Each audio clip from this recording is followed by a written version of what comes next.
Terakhir disebutkan banjir semakin tinggi di sana. Bagaimana dengan kondisi pagi ini? Wilayah mana saja yang masih terendam banjir?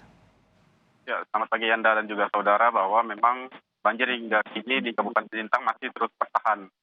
Berdasarkan pantauan, setidaknya memang banjir yang terjadi di Kabupaten Sintang ini memang banjir terparah yang terjadi setidaknya lebih dari 20 tahun terakhir. Sebab seperti tempat saya berdiri saat ini, Yanda, bahwa ini merupakan jalan PKP Mujahidin yang tidak pernah terendam banjir tidak pernah tergenang air selama banjir maksud kami.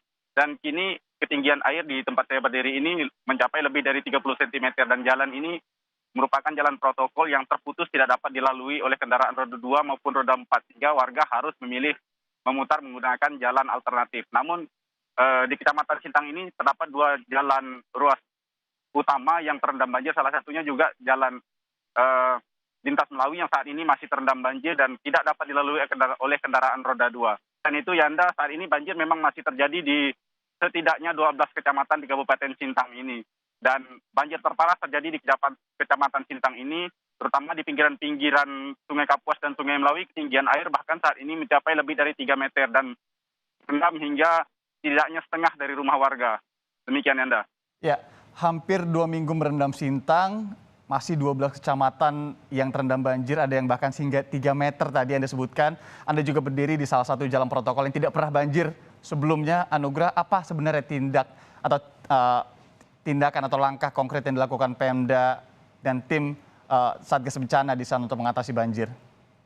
Ya, memang Yanda, saat ini pemerintah hanya dapat melakukan langkah-langkah terutama pencegahan dini, imbauan dan juga penyaluran bantuan bagi korban-korban bencana serta melakukan evakuasi jika warga ingin melakukan evakuasi atau mengungsi ke tempat yang lebih aman karena memang sebagian besar pemukiman warga di wilayah pinggiran sungai termasuk di wilayah yang terendam banjir saat ini ketinggian air rata-rata lebih dari 1 meter dan saat ini memang untuk mengatasi banjir sendiri memang tidak ada langkah-langkah yang dapat dilakukan selain menunggu banjir ini surut. Sebab Yanda, bahwa seperti kita ketahui Sungai Kapuas yang menjadi biang utama banjir di wilayah ini merupakan sungai terpanjang dan juga memiliki luas lebih dari ratusan meter sehingga hanya dapat menunggu air surut tentunya. Namun langkah-langkah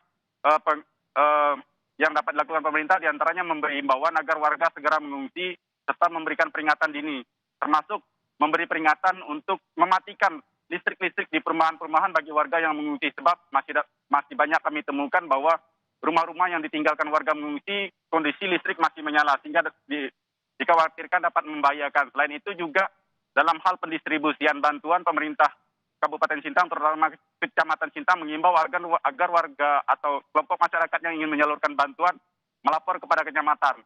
Hal ini dilakukan agar bantuan yang disalurkan kepada warga tidak tumpang tindih tentunya sehingga bantuan yang disalurkan bisa lebih merata. Demikian Yanda. Ya, Anugrah, berbicara dari sisi warga, bagaimana kondisi warga saat ini? Bagaimana kondisi para pengungsi? Sudahkah cukup tempat-tempat para pengungsi saat ini dan apa kebutuhan yang mungkin Anda bisa sebutkan yang masih diperlukan oleh para pengungsi hingga saat ini? Anugrah. Ya, di setiap kecamatan dan juga di setiap kelurahan saat ini memang sudah didirikan posko-posko, baik posko-posko yang disediakan oleh pihak kelurahan, pihak kecamatan, pemerintah daerah maupun posko-posko mandiri warga. Selain itu memang warga di Kabupaten Sintang ini lebih banyak memilih mengungsi ke rumah kerabat dan keluarganya karena memang mereka mengaku lebih nyaman dan lebih mudah dalam beraktivitas terutama untuk mengontrol barang-barang atau kembali ke pemukimannya. Tercatat setidaknya di beberapa titik, lebih dari puluhan titik pengungsian yang diberikan di wilayah Kabupaten Sintang ini terutama dengan menyediakan sekolah-sekolah pemerintah dan juga tempat-tempat ibadah. Demikian Yanda. Ya, Anugrah Ignatia, jurnalis Kompas TV dari Sintang, Kalimantan Barat.